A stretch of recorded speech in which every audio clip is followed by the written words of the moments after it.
The present talk is going to be so. Now,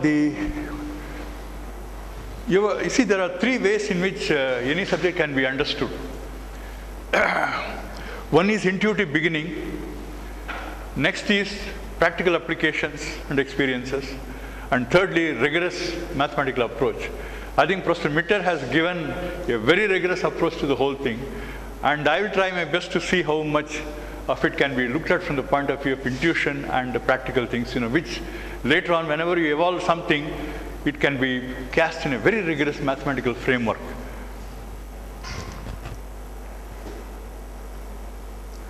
Now, there are broadly five this thing I'm going to talk about.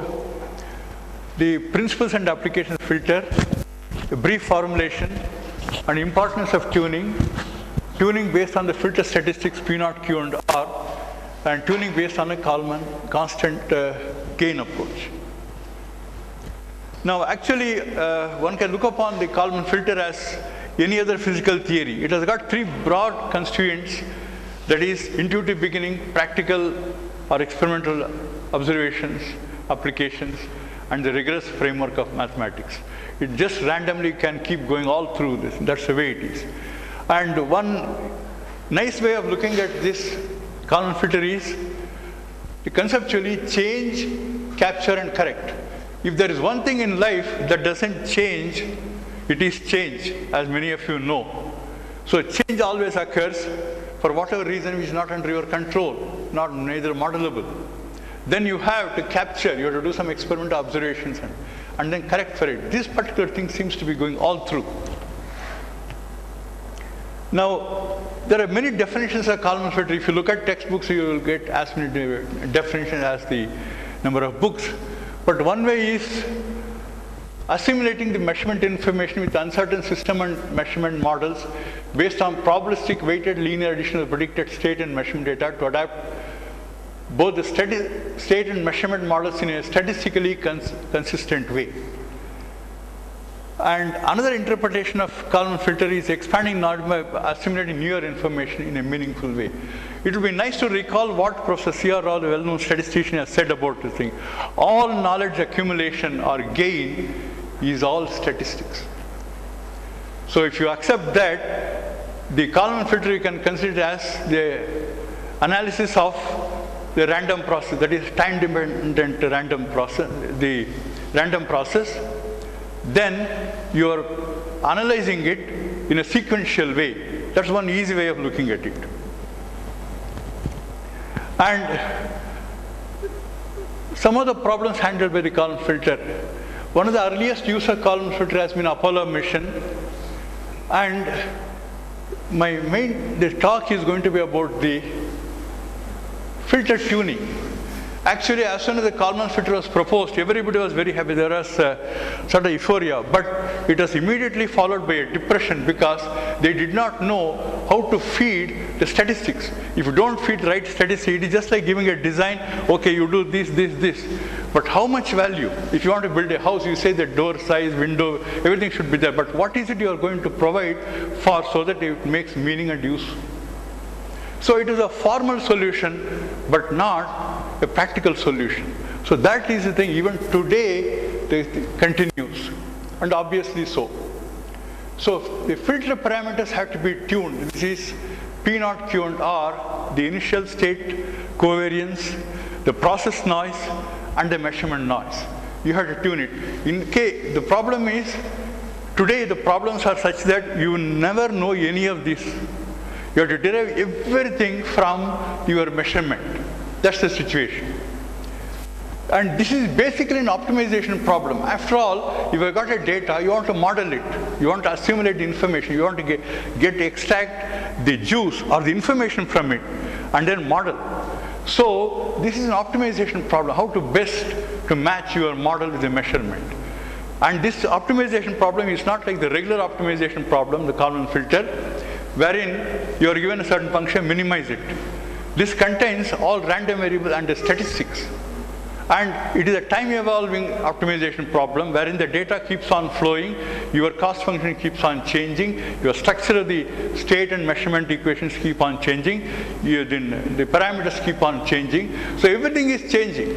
So with that difficult scenario, you have to handle. It's basically an optimization problem due to which only, even till today, this tuning problem is a very difficult one to handle. Now, it handles parameter estimate system, target tracking, expansion of the scenario, fusion of GPS INS data, atmosphere data. Everything is done, but the point was, if we keep in mind that it is the evolving optimization problem with time. Now, one simple way in which one can look at it is, in this time-dependent direct inverse problem, probability is a direct problem. Random process, time variation. Statistics is inverse to probability. Estimation theory is inverse to random process, time-dependent. What is common in all these things is randomness. We'll see that randomness has been a very notorious thing, but still, we all dislike randomness because of uncertainty. But the way the filter works is, it is just that randomness which helps us to analyze, understand, and model a system, and do everything. What you think as very bad turns out to be very good. Now, this is what I have taken from Professor Rao's book. You can look at it. And one other thing you see, that we always have a linear thing, normality, white noise, most of the cases, Kalman filter, because you should appreciate what the mathematicians do. With the minimum amount of information, which is least controversial, they get the maximum possible results. And that's the way the basic Kalman filter is formulated. Later on, of course, you can make other things wherein you are compelled to make certain changes in the basic assumption. Now again, we have the tool of optimization, system modeling, matrix theory, all that sophisticated things are available today. These are the tools. Now subjectivity, I just want to tell. Now actually, even though there is lot of ways in which this data can be handled, if you look at the way the solutions are given, it is basically subjective. To give you a simple example, to say whether two variables are linearly connected or not is the simplest assumption you can make. Because if you say they are non-linearly connected, you have the burden of telling what kind of non-linearity. If you say the noise is there, it's a white noise. The minute you say it is not white, you have the burden of explaining why it is not white and what is the time scale and of the noise variation. And so there are so many other things. So you find that the whole thing is highly subjective. Why I am mentioning is because short of very rigorous thing which very few people can handle and provide answers, it is the intuitive beginning, as I mentioned earlier, is a subjective thing that helps us to handle the difficult problems. It is intuition that you should let go freely so that you get tractable, acceptable solutions. So subjectivity is right through and through. Whatever I talk about, whatever algorithms you frame, there is all the subjectivity. It works, and later on cast in a mathematical framework, everything is nice, it is meaningful. That's the way it is. Now I'll skip the basic formulation. This is just for the sake of completeness of the slides. Most of you, I'm sure, are familiar all these straightforward things. Okay, now finally, you see, this is something which I want to stress. If you have a time series and you want to match with a certain dynamical model, everybody uses a cost function based on optimization. That is, the model prediction minus the measurement whole square summed over all the time points, and then you divide by the number of time points. You can even normalize it or whatever it is. But the unfortunate part seems to be, the minute you come to Kalman filter, what happens is people seem to forget or ditch the cost function. And while the cost function is a function of this based on the innovation, is a function of x naught, p naught, q, r and unknown parameters. They never considered it. Most of it even today, is all based on manual tuning. Most do not seem to go through rigorous way of getting these statistics. In fact, if you look at of the Kalman filter papers based on Kalman filter formalism, 90% of it is all just, they say P naught, Q and R. How they get it is not clear. That's the situation. There are different ways in which, as I told you, the classical optimization and Kalman filtering optimization is very different because of the variation of time and the variation of the structure of the model and other things. And one should not think that the formalism should be based on only the square of the difference or the innovation square and all that. You can do variety of things. It has been done and it is so. So these are examples in which you can take the modulus of it, you can take the difference based on some other functions which you feel intuitively meaningful, and it has been done. See, this problem has been done in the rendezvous and docking problem we have used. But anyway, coming back to this, you have a global formulation. The situation today is the tuning is choose x naught, p naught, q naught to minimize the thing. Very few, due to difficult optimization problem, the ad hoc or plenty manual results could be grossly in error. The heuristic thing offers the best chance to, based on physical insight with good guesses. That's the way the situation it is. Plenty of people utilize, few analyze, very few report it. In fact, it requires a lot of courage on the part of somebody in a paper to specify these are the Q values, these are the P naught values, how they have got it. Of course, many of them don't mention, but to mention it requires a certain courage. It requires a lot more courage to derive it optimally. Okay, that's the way it is. In fact, one feels, in the Kalman filter formalism, that if you're not getting it some other techniques, use Kalman filter, you get it good. It is rank wrong, because you never get a proper value from the estimates from the Kalman filter unless you have tuned the parameters properly. In fact, many times one is at a loss, is the model deficient or is your tuning of the parameters deficient?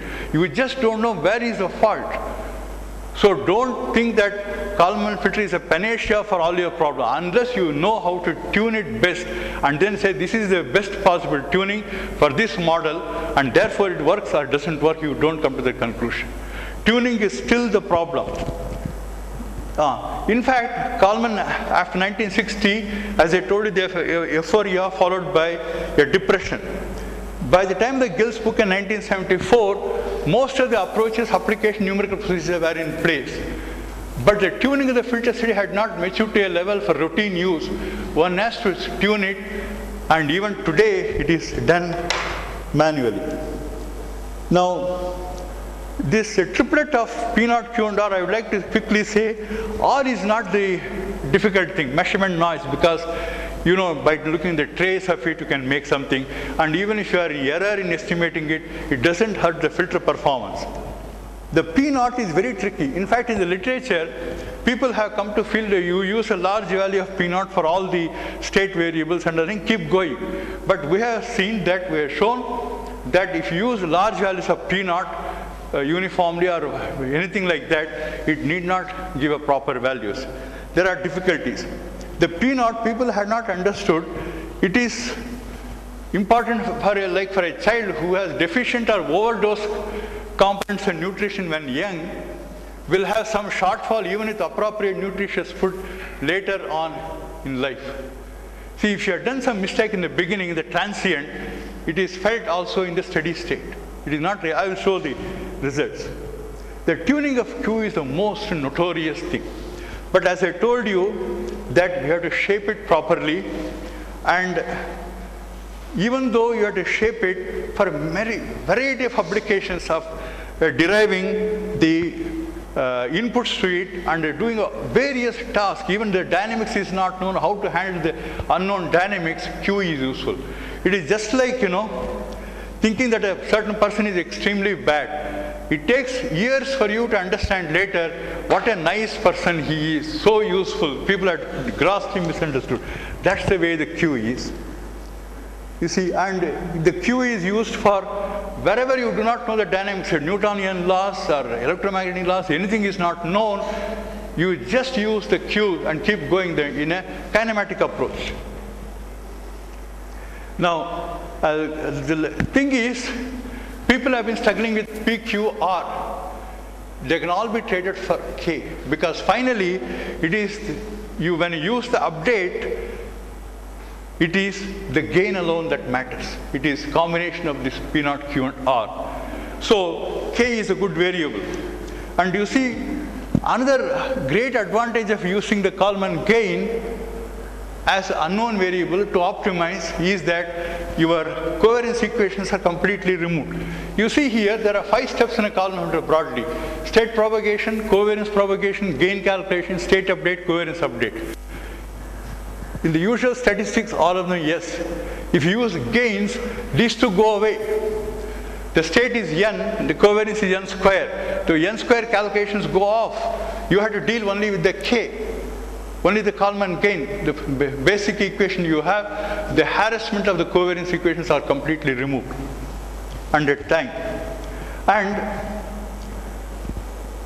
the another advantage is the K or KH is between 0 and 1, whereas P naught, Q and R can vary over a wide range, and they are very delicate variables. If you slightly change one or the other, it will affect the results. But whereas the K is a very robust variable. There are different ways of designing a Kalman filter. You can work with various things: full matrices, a diagonal, time invariant, or constant Kalman gain. Work with important Kalman gains. So these are the things. And I just want to summarize the problem of tuning. People can use linear filter, extended information filter, uncentered, interactive, particle filter, ensemble, everywhere is it. But the ghost of filter tuning, it doesn't leave them.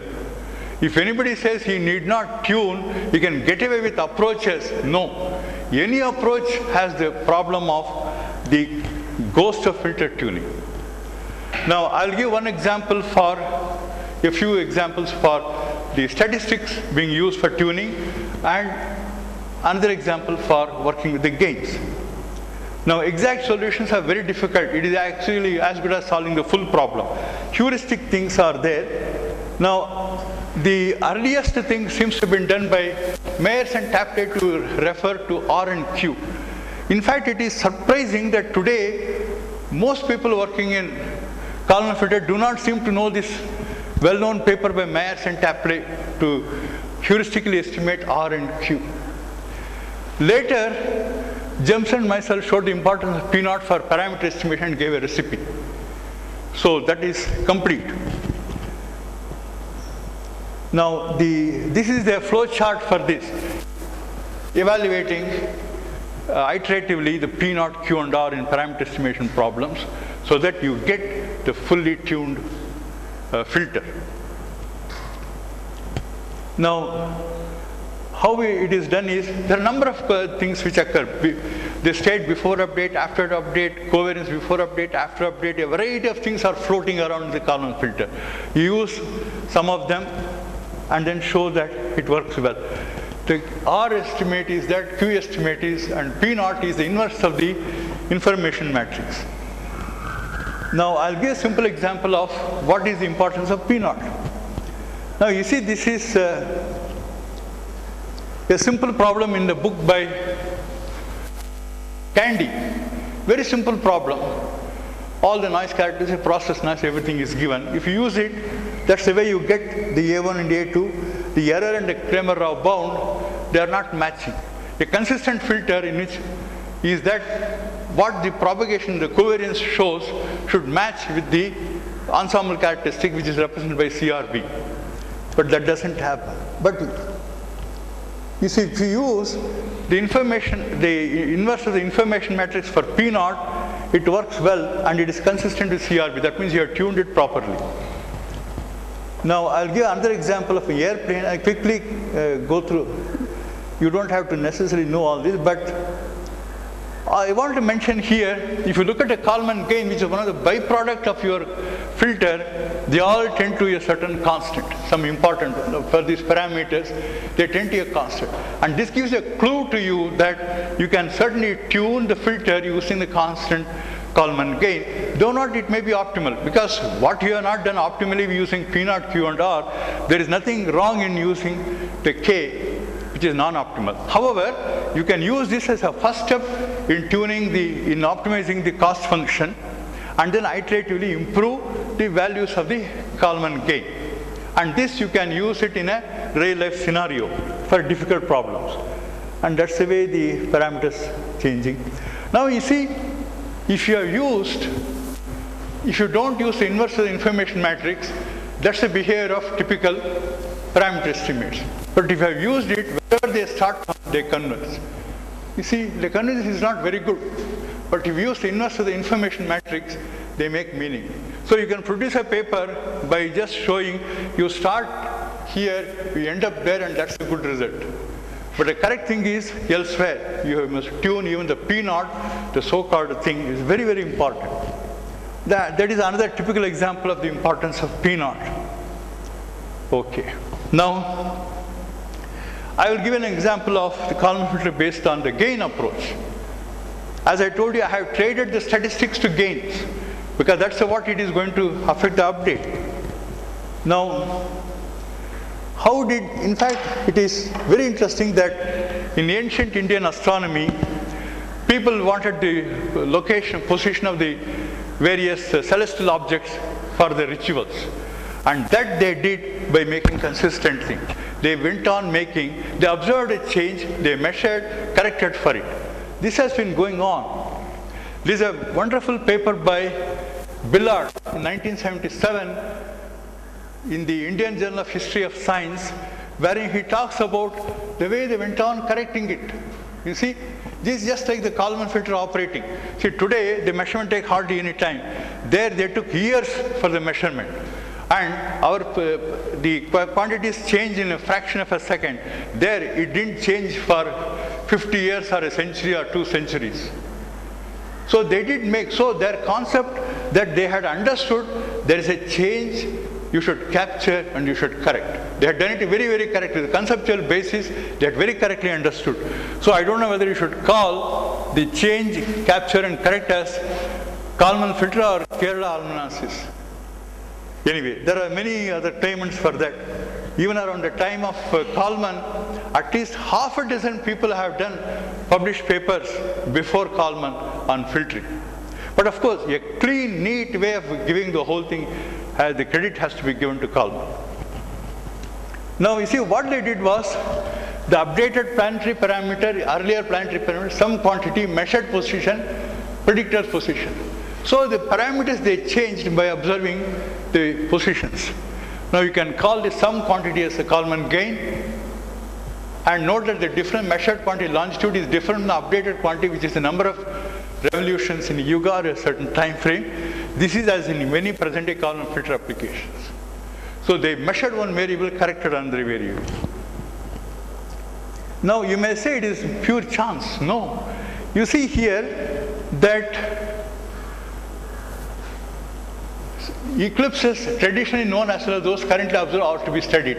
In the light of such experience, future ones can be computed and predicted. Or eclipses occurring at other places can be studied, taking into account latitude and longitude of the places, and on this basis the true sun can be perfected. Based on this, a past and future eclipse of one one's place can be studied and verified with the proper refinement technique. So when you are doing it at different places, it is data fusion. And when you say you can verify the future and past eclipses parameters, it is smoothing. But they didn't have the tools of the present day. Now I'll quickly, if you take a simple signal, constant signal corrected by noise, if that is the way sigma by root n, classical thing should go. If you use the approach of constant Kalman gain, let's say 0.01, it will slowly converge and then stabilize. If you use 0.1, it will quickly stabilize.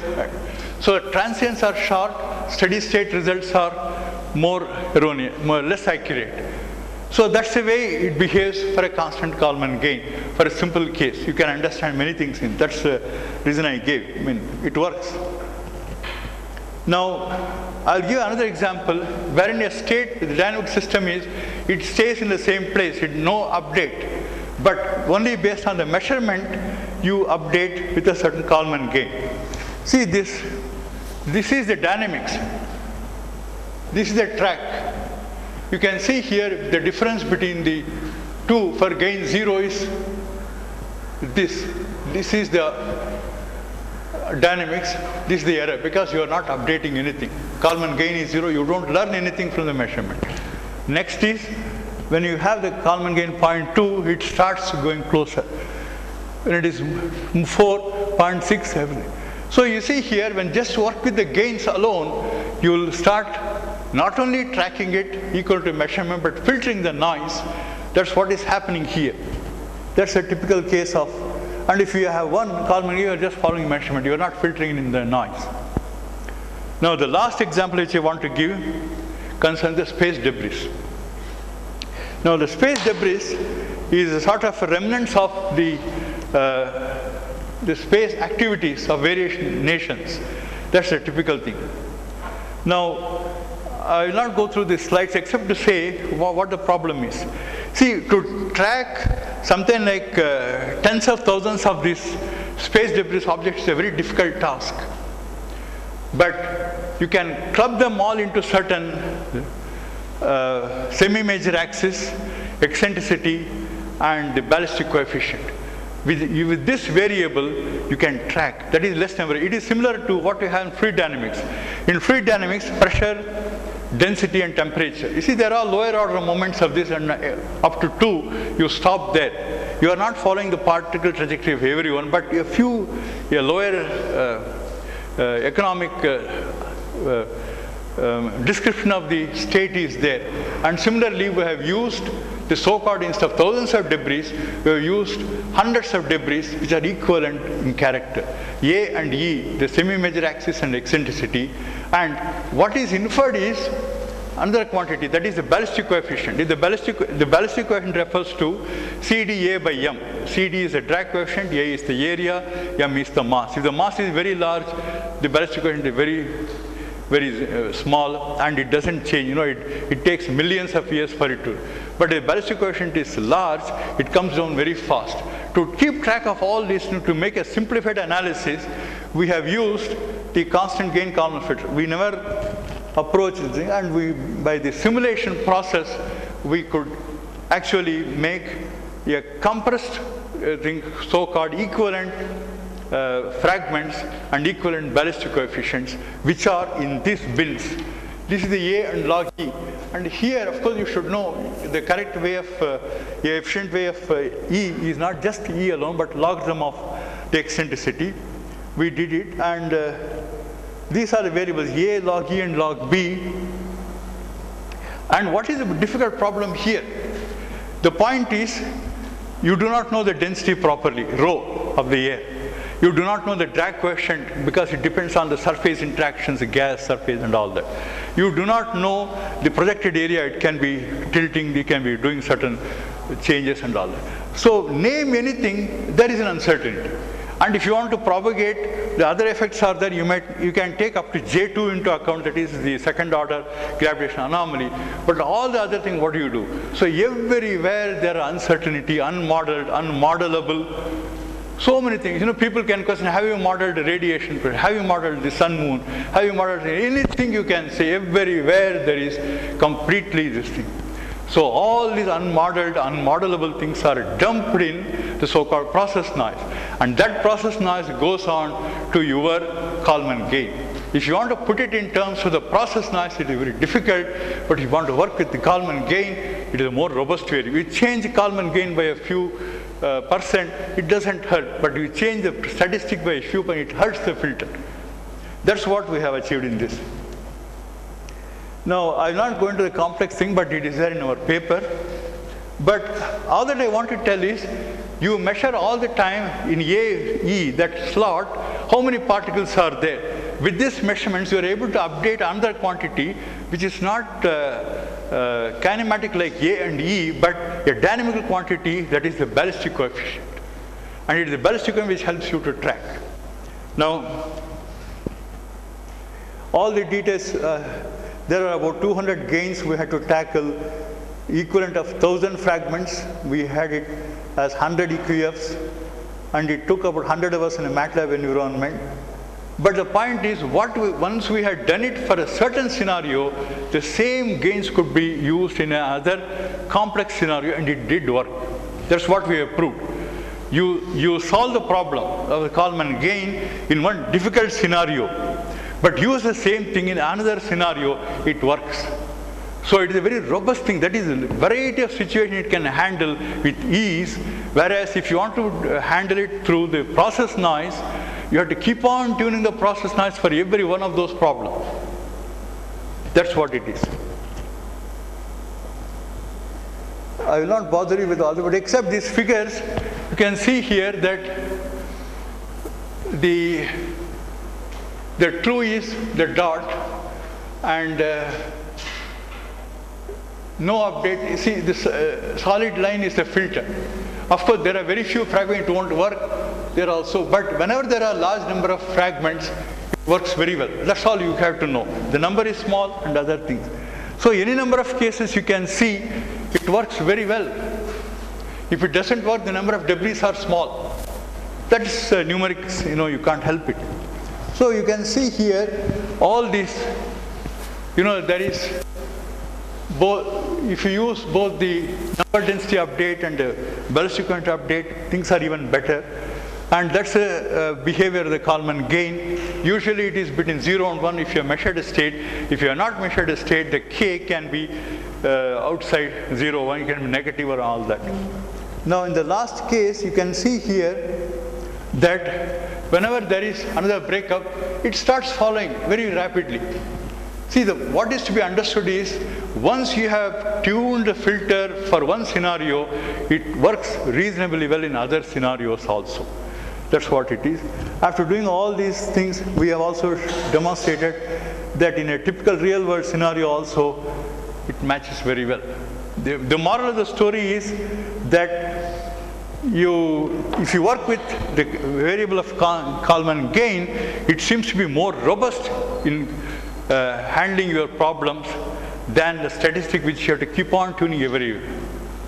And this has been applied to the rendezvous docking problem. Re-entry of a space debris. Anil Kumar was a student, and Dr. Subra was the guide from VSSC. The INS GPS error and all the coupling. Helen Basil was the student and Puri was the guide. And determination of the atmospheric total electron content. Andhra was the student. Soma and Professor Mahapatra were the guides, as also myself. So you can see that this is a typical thing, and all these things are published and are available. And that's all what I want to say here. That work with gains. And this prize, I sincerely believe, even in your data assimilation problem, wherein a variety of scenarios are changing, the gain will work much better than your statistic, because the ghost of filter tuning is not overcome by any filter so far. You have to live with it. Why don't you live with the gain? You can try and see if it works. Thank you. A quick question.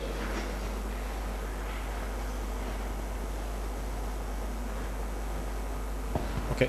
Maybe I went too fast so that they didn't follow much tuning.